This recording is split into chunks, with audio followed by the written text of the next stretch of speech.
Türkiye'den Örgümü Dediniz kanalımdan dünyadaki tüm dostlara selamlar, sevgiler, saygılar. Örgümü Dediniz kanalıma hepiniz hoş geldiniz. Bu videomda sizlere iki şiş olarak yapmış olduğum, yapması gayet kolay ve Japon yaka denilen şu yaka detayından başlayarak böyle bir güzel hırka çalışması yaptım arkadaşlarım. Gördüğünüz gibi pullu bir ip kullandım ve düz bir örgü işte bu hale geldi arkadaşlarım. Umarım sizler de sever ve beğenirsiniz. Beğeni ve yorumlarınızı videomun alt kısmında yapabilir. Ayrıca paylaşımda bulunarak daha çok kişilere ulaşımını sağlayabilirsiniz. Evet, gördüğünüz gibi kuşumuz da bu pullara hasta oldu resmen. Onları çok sevdi. Durmadan koparmak istedi. Yaparken de bana çok eziyet etti arkadaşlarım. Onu da söyleyeyim. Şöyle hırkamızda bakın kol detaylarımız.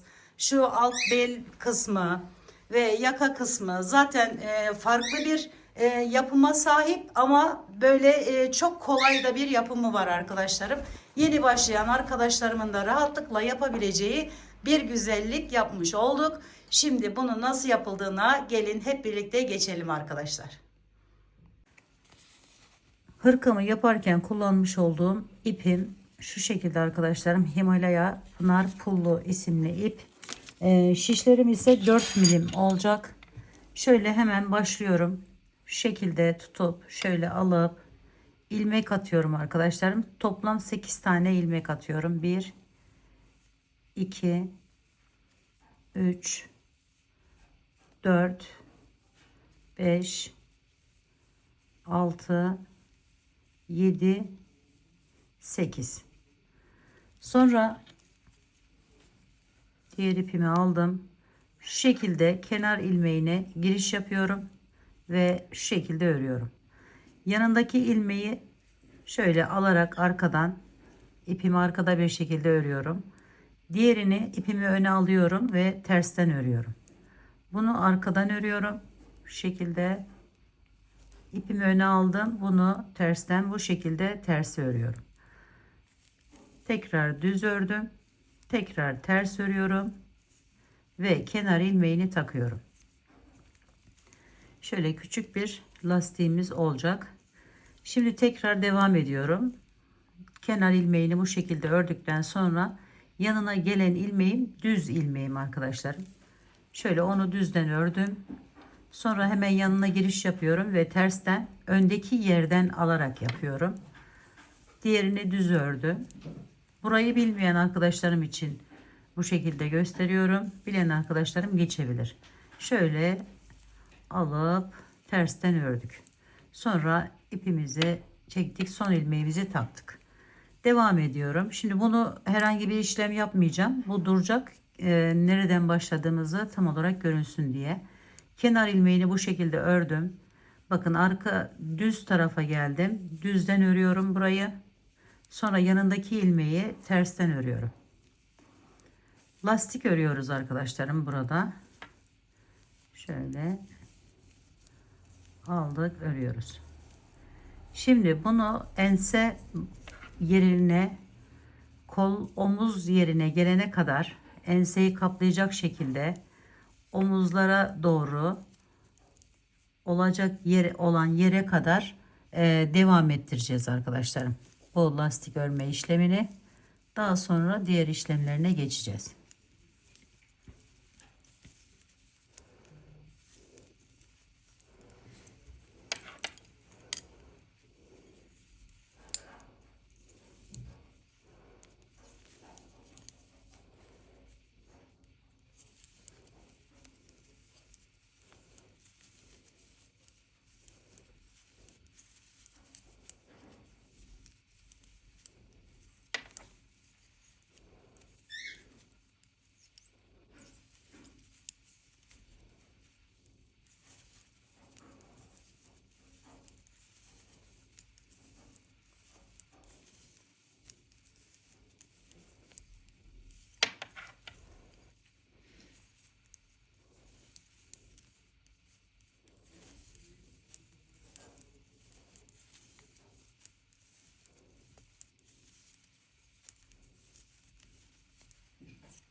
Evet, bakın şöyle bir düz bir ters şeklinde bir lastik örelim.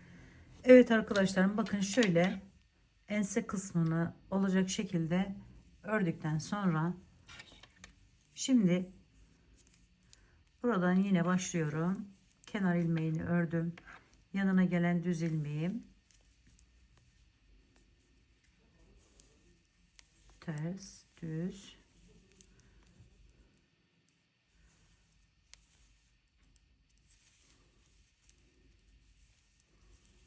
evet. Şimdi buradaki bu son ilmeğimi arkadaşlarım şöyle içinden giriş yapıyorum. Bir de üzerine alıyorum. 2 ve 3 de bunu artış yaptırıyorum. Sonra bu yandan devam ediyorum. Burası çok önemli arkadaşlar. Bakın şuralardan giriş yaparak şöyle tığla yaparsanız daha kolay olur. Alıp ilmek çıkartıp takıyorum şişime. Şuraya giriş yapıyorum, bakın. Aldım ilmeği çıkartıp takıyorum.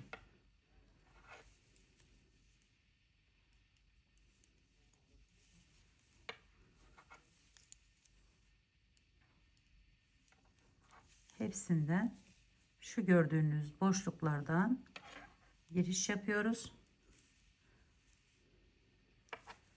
Şöyle ve takıyoruz. Şöyle de dediğim gibi tığla da şişle de yapabilirsiniz. Tığla da yapabilirsiniz. Şöyle alıp her birinden bir tane.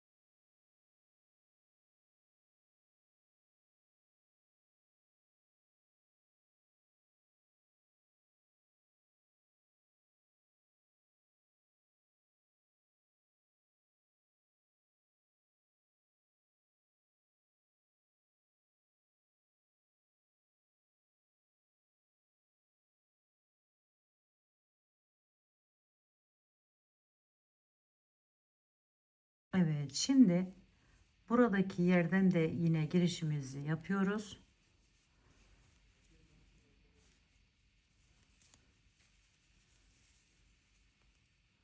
Şöyle aldım. Üzerine bir alıyorum. Tekrar buradan giriş yapıp bir tane daha. Yani bu bir ilmeği 3 ilmeğe çıkartıyorum.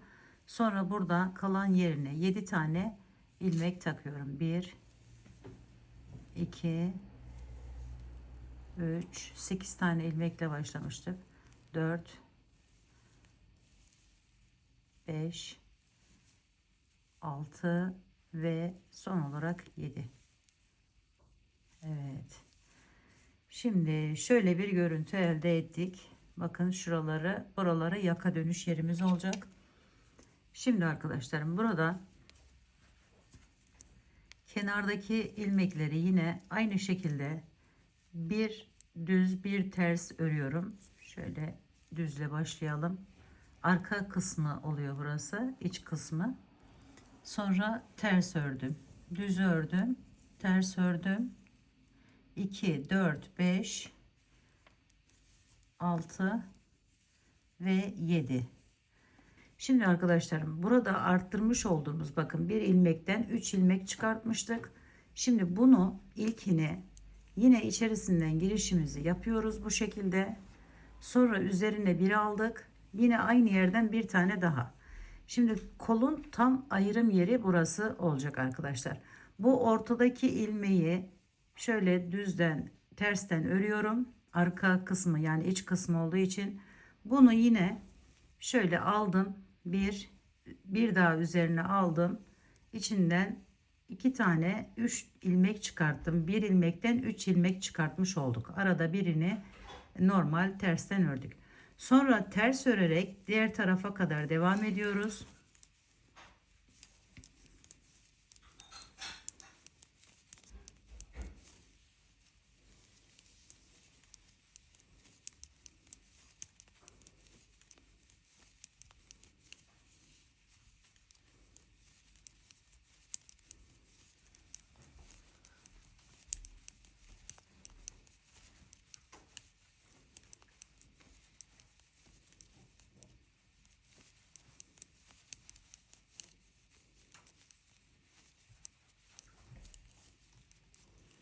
Evet, burada yine bakın o 3 tane ilmek çıkarttığımız yere geldik. 2, 4, 6, 7.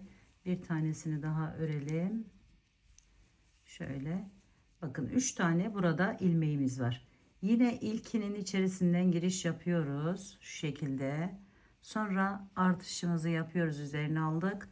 Ve bunu normal bir şekilde tekrar örüyoruz. Bir ilmekten 3 ilmek çıkarttık yine. Çıkardık. Sonra aradakini tersten ördük. Öndeki düz olacak. Yani ön tarafta düz görünecek. Sonra buna geldik. Yine aldık. Bu şekilde üzerine bir aldık. Tekrar bir daha aynı şekilde örüyoruz. Sonra buradaki lastiğimizi devam ettiriyoruz. İlki lastiğimizde düz arkadaşlarım. Sonra ters, düz, ters, devam ediyoruz ve ters olarak bitiriyoruz. Kenar ilmeğini taktık. Şimdi ön tarafa geldik. Ön tarafta arkadaşlarım yine kenardakileri normal bir şekilde örüyoruz. Ters, düz, ters, düz, ters ördük. Bakın üçlü grubumuza geldik. Şu 3 tane bir ilmekten 3 ilmek çıkarttığımız yer, ilkinin içerisinden giriş yapıyoruz. Şöyle ve düzden ördük. Yani ipimizi arkada bir şekilde ördük. Ortadakine geldim yine. Buradan alıyorum yine bir, tekrar üzerine aldım 2 ve 3. Şöyle yine 3 tane ilmek çıkarttım. Arada bir tane ilmeğimiz vardı. Sayısı 3'e çıkacak. 1, 2, bir de diğerine geçtik. Bakın 3. Yine bu orta ilmek. Oradan girişimizi yapıyoruz. Üzerine bir aldık ve tekrar artışımızı yaptık. Sonra düzden örerek devam ediyoruz.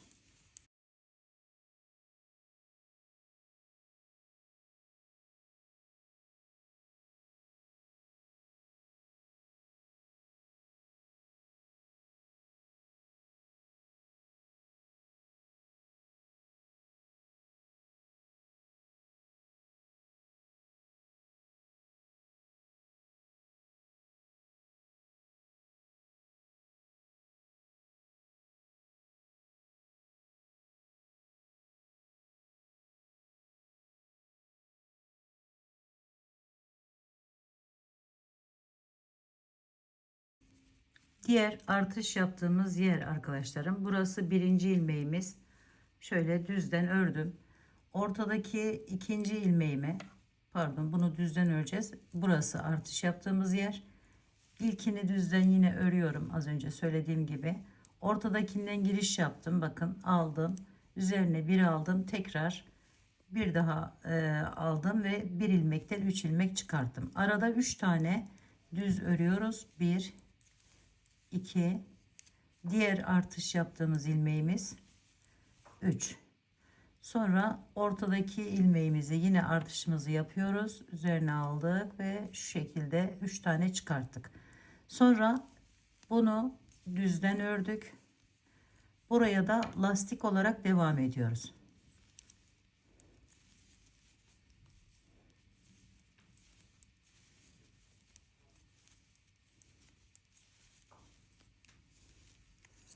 Arka tarafa geçtik. Arkada hiç artış yapmadan aynı şekilde bütün ilmeklerimize normal bir şekilde örüyoruz. Burada yine bu lastik bandımızı, düğme bandımızı normal ördük.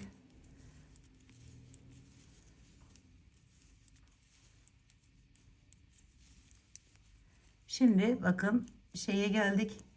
Diğer normal ana yerimize. Hepsini şöyle alıp tersten örüyoruz.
Şimdi öne geçiyoruz. Yine kenardaki yerimizi örelim önce.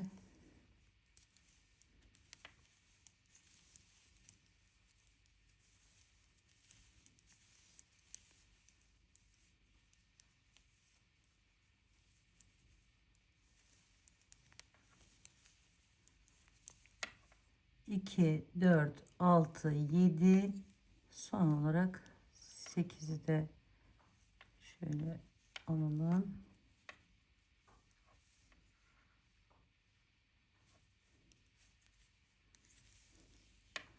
Evet, şimdi arkadaşlarım burada yine bunu normal bir şekilde ördüm.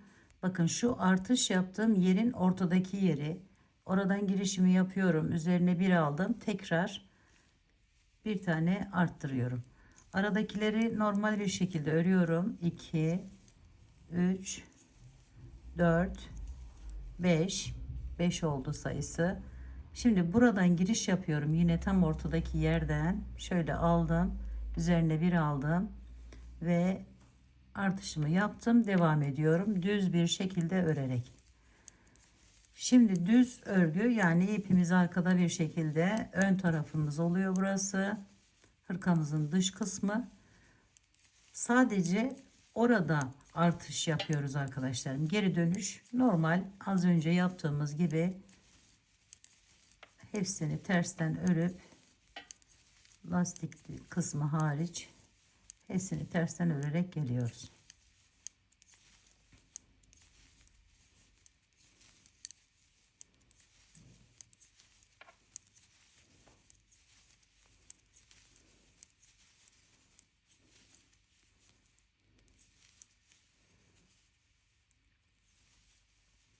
Şimdi bakın burası orta kısmımız, ortadaki ilmeğimiz. Onu aldım şöyle, tekrar üzerine aldım ve artışımı yaptım. Aradaki ilmeklerimi örüyorum. 1, 2, 3, 4, 5. Sonra diğer ortaya geldim bakın. Oraya da aynı şekilde artışımızı yapıyoruz ve devam ediyoruz. Burada 2, 4, 6, 8 tanesi kenar yerimiz. Onları da normal bir şekilde devam ettiriyoruz.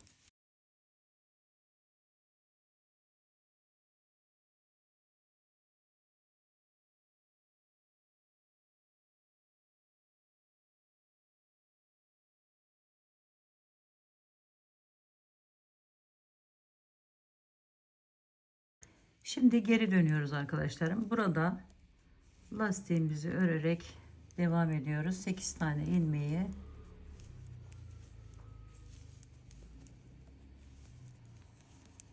kol artışı az önceki gibi oluyor. 2, 4 ve 6, 7 ve 8. Şimdi burada bir artış yapıyorum.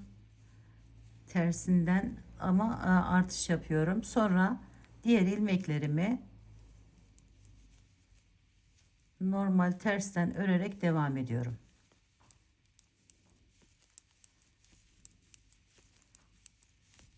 Kenardan giden yerimize de artışımızı yapıyoruz. Onu da yine sadece bu sırada arkadan örerken devam yapacağız. Artık onu da bir sonraki sıralarda sadece önden, diğerlerine artış yaptığımız zaman artışımızı yapacağız. Evet, burayı normal bir şekilde örüp devam ediyoruz.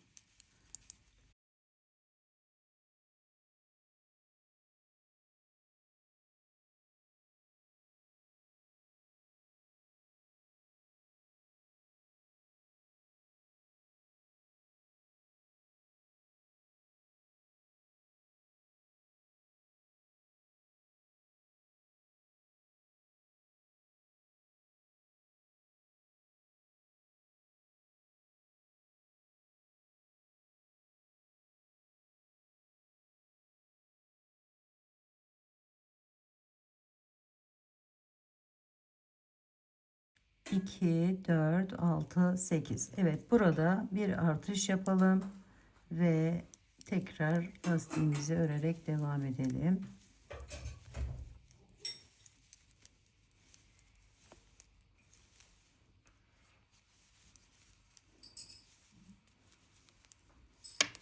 Sadece bu sırada arkadan artış yaptık. Şimdi hep önden artış yapacağız arkadaşlarım. Ve kenarlardan da aynı zamanda lastik bandımızdan hemen sonra 3 4 5 2 4 5 6 7 8. Evet, bakın şurada arttırmış olduğum ilmeğim var. Şu şekilde de artış yapabiliriz. Şöyle hemen aldım, onu düzden örüyorum. Sonra geliyorum, devam ediyorum. Ortadaki ilmeğime geldim. Şu arkadaşlar üzerine bir aldım ve örüyorum. Devam ediyorum. 1 2 3 4 5 6 7. Sonra artışımı yapıyorum. Yine düzden devam ediyorum.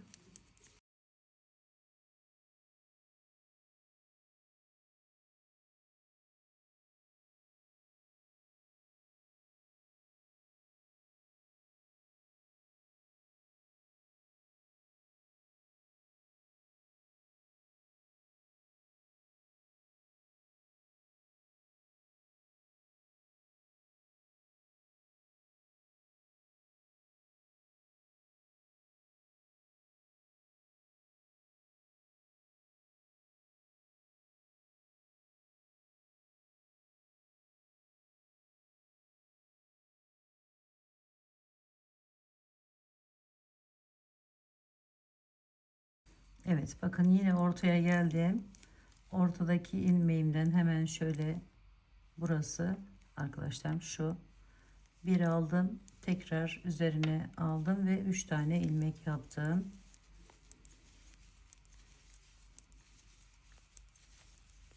Bildiği çıktı sayısı hemen buradan da aynı şekilde alıyorum ve devam ediyorum. Şimdi bakın, bu artış yaptığımız, tersten artış yaptığımız yerimiz. Onu ördükten sonra üzerine bir aldık. Sonra lastiğimizi örerek devam ediyoruz.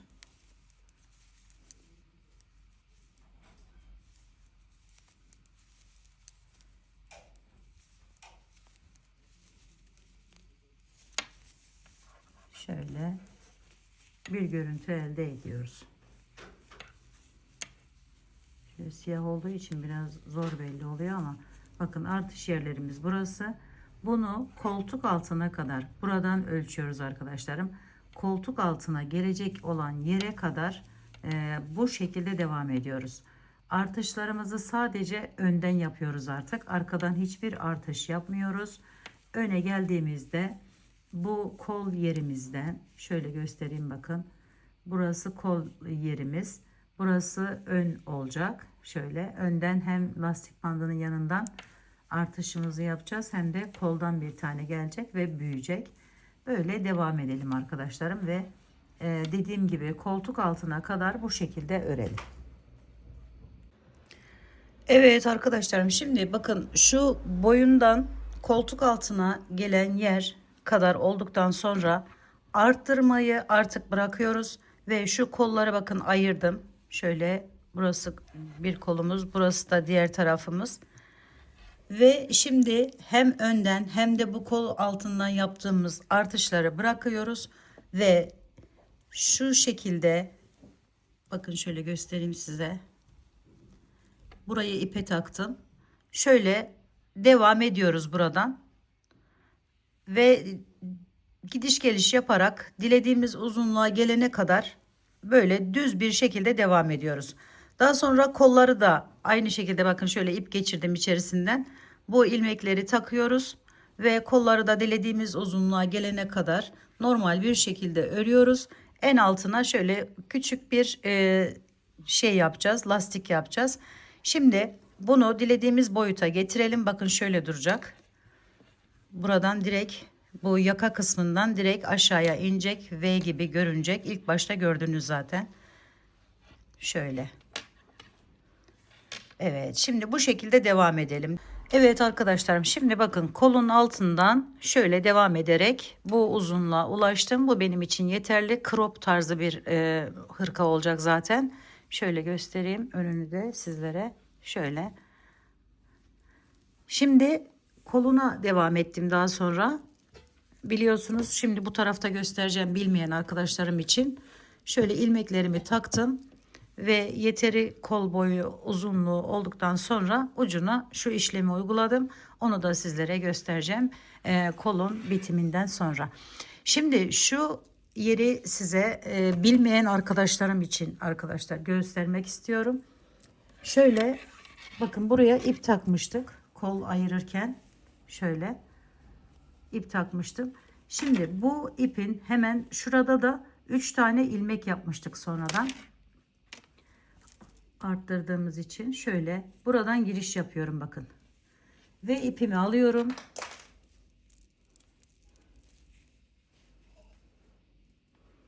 İpimi oraya takarak devam edeceğim arkadaşlarım. İlkinde şöyle bakın, ortadan başlıyoruz. Koltuk altı oluyor burası. Şöyle giriş yapıyoruz. Bunu bununla yapamazsanız tığ yardımıyla da yapabilirsiniz arkadaşlar. Alması biraz güç oluyor. Yeni başladıysanız özellikle tığ ile yapabilirsiniz bu işlemi. Şimdi bir tane aldım. Hemen yanına giriş yapıyorum. Bir tane daha alıyorum. Şu ipi sonra keseceğiz. Şöyle. 2 tanesini taktıktan sonra burada olan ilmeklerimi, ipe geçirdiğim ilmeklerimi takarak devam ediyorum. Bakın şöyle. Şu şekilde. Bunları takıyoruz. Burası artış yerimiz olduğu için bu şekilde duruyor. Hepsini şöyle arasından ilmek kaçırmamaya dikkat edin arkadaşlarım burada. Şu şekilde takıyorum. Ve misinalı bir şiş kullanırsanız ilk başta ip takarken özellikle çok daha rahat edersiniz arkadaşlar.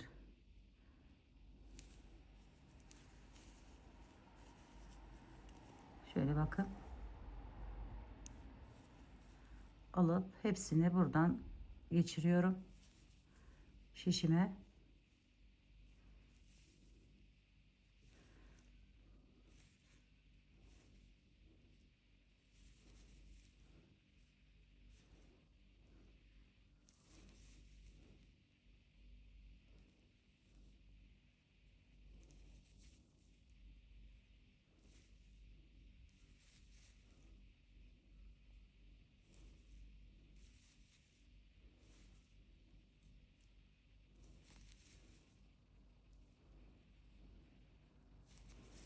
Evet. Şimdi bakın, bu yere kadar getirdim.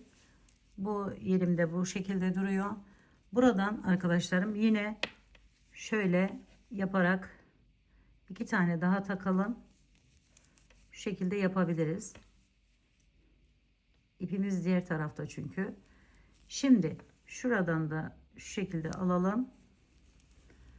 Ve buradan başlıyoruz şimdi örmeye.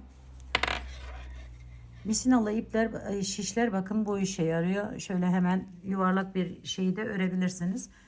Ben bunu yuvarlak olarak devam etmedim. Ayrı bir şekilde örüp altını da diktim arkadaşlar.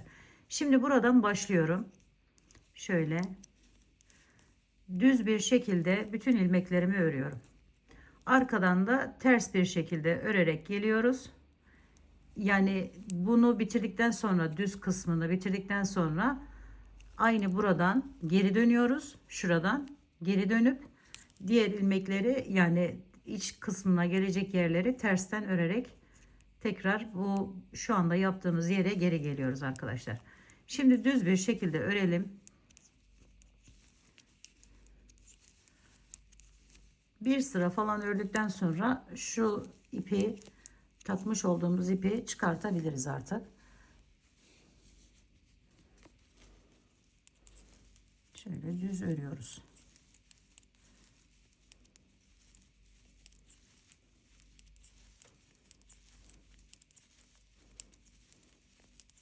Birkaç sıra sonra daha küçük bir şişede aynı numara başka bir şişede takabilirsiniz arkadaşlarım bunu.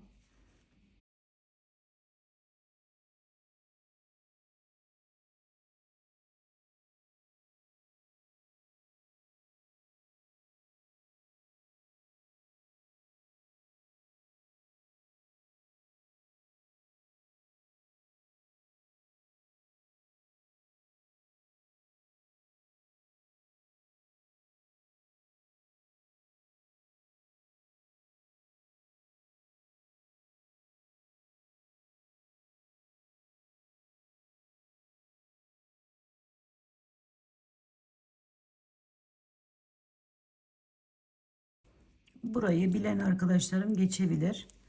Bilmeyen arkadaşlarım için göstermek istedim özellikle. Şöyle düzden örüyoruz arkadaşlar.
Şimdi bakın, bu arada arttırdığımız iki yerimize geldik. Orayı da normal bir şekilde örüyoruz. Bu kenarda kalacağı için şöyle takıyorum bunu. Şuradan geri dönüyorum şimdi. Kenardaki bu ilmeğimi normal bir şekilde örüyorum. Daha sonra tersten örerek devam ediyorum.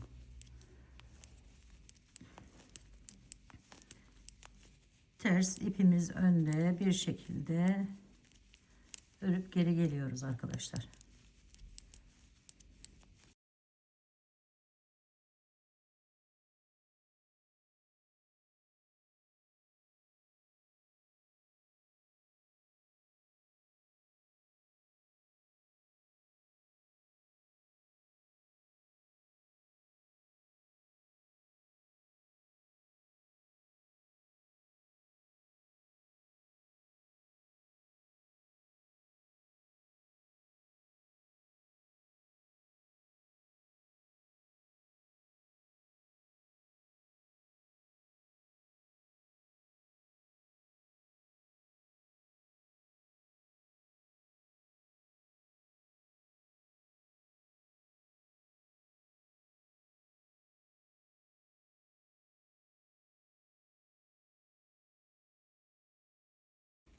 Evet, burayı da taktım. Kenardaki ilmeğim olacak.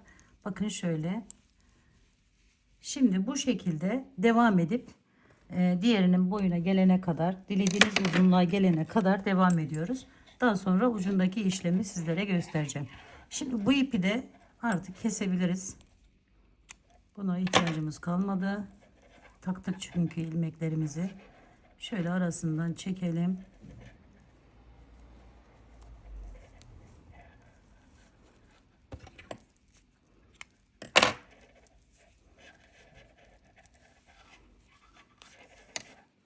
Evet.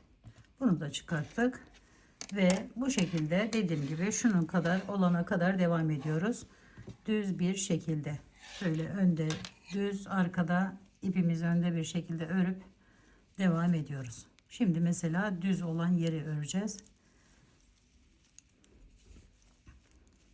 Ön kısmını örüyoruz çünkü. Şöyle alıp örelim arkadaşlar. Evet, şimdi bu kolu da bakın şöyle uzattım. Diğeri kadar yaptım. Şimdi arkadaşlarım şu ucundaki ip takacağımız yere geçiyoruz. Şöyle bir tanesini aldım, kenar ilmeğini. Ve üzerine bir alıyorum. 4 tanesini birlikte şöyle içerisinden giriyorum. 4 ilmeği şu şekilde çektim. Sonra üzerine bir aldım. Aynı yerden bir daha ilmek çıkartıyorum. Sonra tekrar üzerine bir alıyoruz. 4 tanesinin içerisinden giriş yapıyoruz. Şöyle 3 ve 4. Yine aynı şekilde bir tane çıkarttık önce. Sonra üzerine bir aldık. Tekrar bir tane daha alıp 3 tane çıkartmış oluyoruz. Bir aldık. Aynı işlemi sona kadar devam ettiriyoruz arkadaşlar. Şöyle 4 taneden giriş yaptık. Çıkarttık birinciyi. Üzerine bir aldık. Tekrar bir daha ilmeğimizi çıkartıyoruz.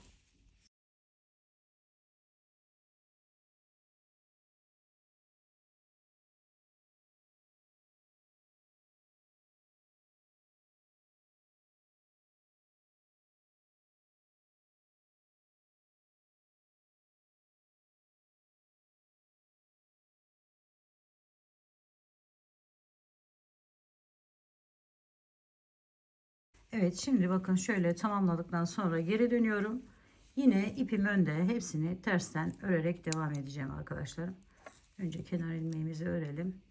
Sonra bütün ilmeklerimizi şöyle önden tersten örüyoruz.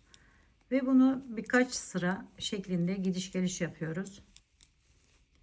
Hemen diğerine bakacağım. Diğeriyle aynı olması için şu şekilde geri dönüşte yine düzden diğer taraflarda yaptığımız gibi düz olarak öreceğiz arkadaşlar. Şimdi diğer koluna bakalım. Şöyle bakın kaç defa şöyle 1 2 3 4 5 5. sırada artık kesme işlemine başlayacağız. Onu da farklı bir şekilde yaptım arkadaşlarım. Onu da sizlere göstereceğim. Ve daha sonra ipine yapmaya geçeceğiz. Evet, şimdi şu arkadaki ters olan görüntü 5 tane olana kadar gidiş geliş yapalım arkadaşlar.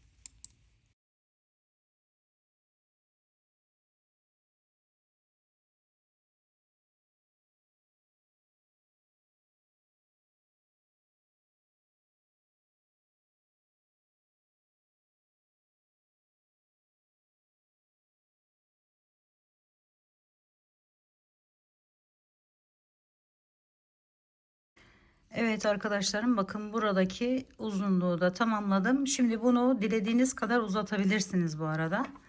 Tamamen sizin tercihiniz olacak. Ben bu kadar yaptım. Şimdi şişimi bırakıyorum ve tığımı alıyorum. Şöyle buradan yaptıktan sonra bir tane 1 2 3 tane zincir çekiyorum. Geliyorum şuraya. Diğer ilmeği aldım, arasından kaydırarak geçiriyorum ve onu çıkartıyorum. 1 2 3 tane zincir çekiyoruz. Gelip burayla diğeriyle kaydırma suretiyle birleştiriyor, onu çıkartıyoruz. 1 2 3, böyle marullu marullu bir görüntüye sahip oluyor arkadaşlar.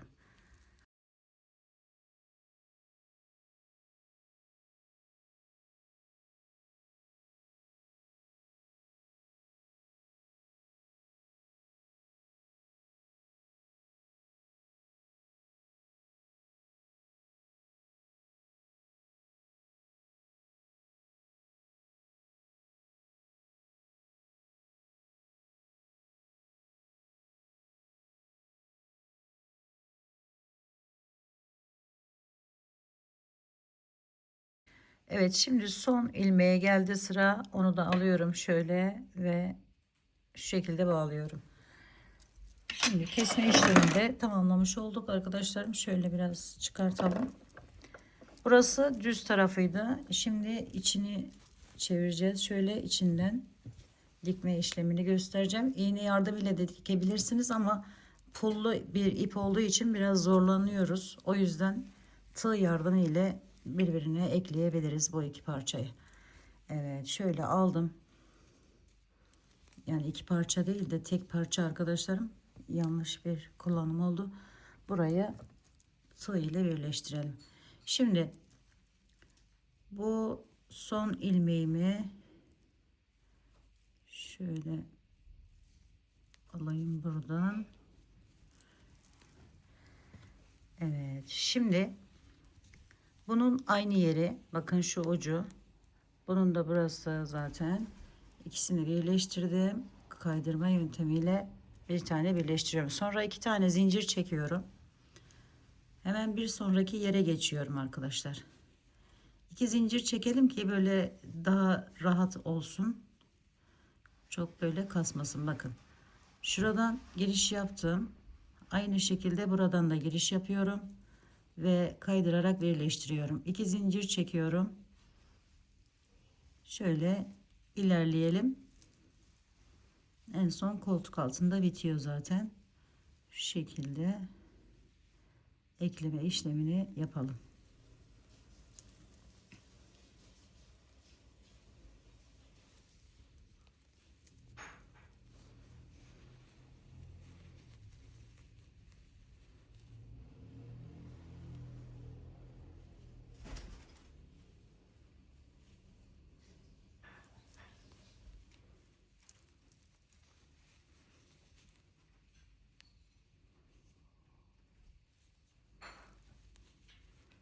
Dikerken farklı bir ip kullanıp yine iğne ile dikebilirsiniz arkadaşlar.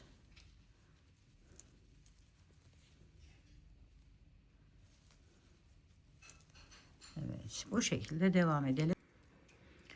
Evet arkadaşlarım, şimdi beli için şöyle bir kuşak yaptım. Çift taraflı bu. Bu da kollar için yapmış olduğum işlem. Biraz daha ince olsun istedim. Belindeki kemer gibi biraz daha kalın olsun istedim. Şimdi onun her ikisi de zaten aynı şekilde, birazdan ikisinin yapılışını da göreceğiz. Şimdi şöyle 1 2 3 4 tane zincir çektim. İlk başta hemen ilk zincirin içerisinden giriş yaptım.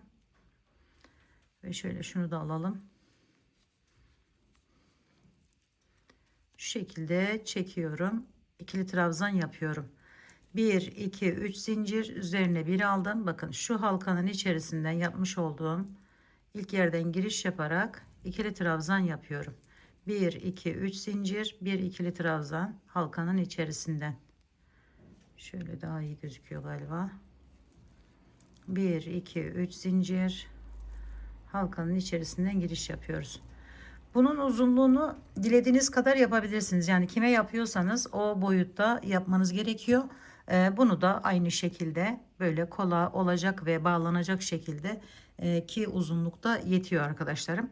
Ben şu yerlerden toplam 35 tane yaptım bunun için. Hemen onu yapayım. 2 4 tane oldu. 1 2 3 zincir üzerine bir alıyoruz ve bakın şu boşluktan giriş yapıp ikili trabzan yapıyoruz. 1 2 3 zincir. Bu şekilde halkalar yaparak devam ediyoruz arkadaşlarım.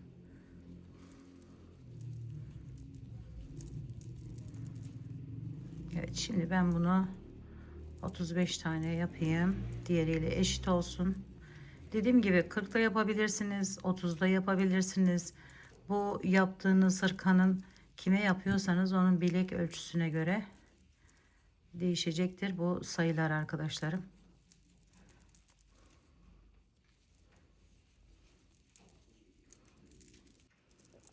Evet, şimdi halkalarımı tamamladım. 1 2 3 tane zincir çekiyorum, üzerine bir alıyorum. Halkamın içerisinden giriş yapıyorum ve 3 tane ikili trabzan yapıyorum arkadaşlar. 2 ve 3. Sonra geliyorum, diğer içerisine giriş yapıyorum. Kaydırma ile de bağlayabilirsiniz. Sık iğne ile de yapabilirsiniz. 1 2 3 tane zincir çektik. Yine 3 tane yanına ikili trabzan yapıyoruz. 2 ve 3. Sonra geliyoruz. Burayla birleştiriyoruz. 1 2 3 tane zincir çekip bu şekilde devam edip bütün halkaların içerisine 3 tane ikili trabzan yapıyoruz. 1 2 3 zincir, 3 tane ikili trabzan.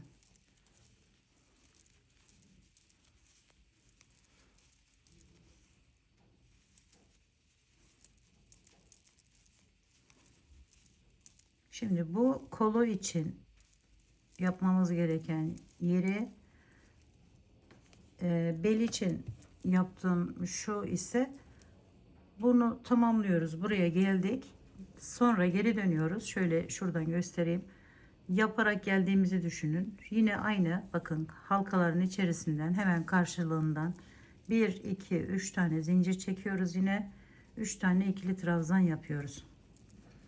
1 2 3. Sonra diğerine geçtik.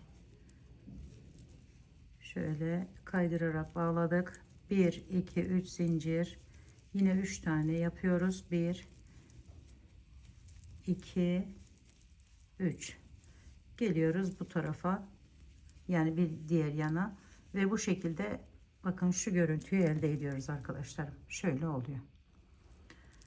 Evet, bel için olanla bu şekilde yapıyoruz. Diğer kol için olanla tekli olarak yapıyoruz.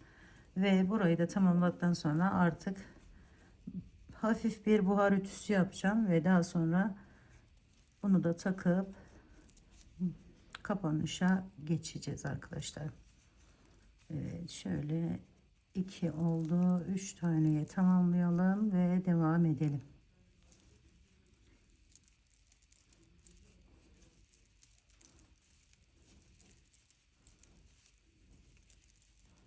Evet arkadaşlarım, bakın kenardaki iplerimizi de taktım. Şöyle göstereyim sizlere. Ve bu üstte kalacak. Belindeki kuşağımız da burada. Ve bu şekilde gelmiş oldu. Evet, şimdi birazcık kısaca şöyle bir değinmek istiyorum sizlere. Anlatmak istiyorum. Buradan başladık arkadaşlarım. Şuradan başladık. Bu mesafeyi ördük. Kime yapacaksanız şu ölçüyü almanız gerekiyor. Ense ölçüsünü. Sonra artış yaparak, bakın şuralardan artış yaparak kol yerlerini oluşturduk. Kollarını ayırdık. Önünden de buradan her birisinden her sırada birer tane, yani her gidiş gelişte bir tane arttırdık. Ve şöyle bir V görüntü elde ettik. Şimdi bunu şuradan başlıyoruz arkadaşlar. Şu yakadan başladığımızı söylemiştim. Bu mesafeyi bu kol altına gelecek yere kadar, bakın şöyle buraya kadar kime yapıyorsanız burayı, bu ölçü önemli. Bu ölçüyü almanız gerekiyor. Daha sonra ayırdık. Videoda bahsediyorum zaten, nasıl ayrılacağını da size gösterdim. Burayı, önleri, arkayı ve yanları devam ettik. Dilediğimiz uzunluğa gelince, daha uzun da yapabilirsiniz bu arada. Dilediğimiz uzunluğa gelince artık örmeyi bırakıyoruz. Ve kollara geçiyoruz. Kolları da aynı şekilde örüp uçlarını da, bunları da gösterdim ben size, videonun içerisinde mevcut, gördüğünüz zaten. Evet, bu şekilde yapıyoruz ve hırkamızı bakın şöyle bir hale gelmiş oluyor. Bence çok güzel oldu. Umarım sizler de sevmiş ve beğenmişsinizdir. Yapacak olan arkadaşlarıma şimdiden kolaylıklar diliyorum. Örgümü dediniz kanalıma abone olmayı, beğenmeyi, yorum yapmayı, paylaşımda bulunmayı unutmazsanız çok mutlu olurum.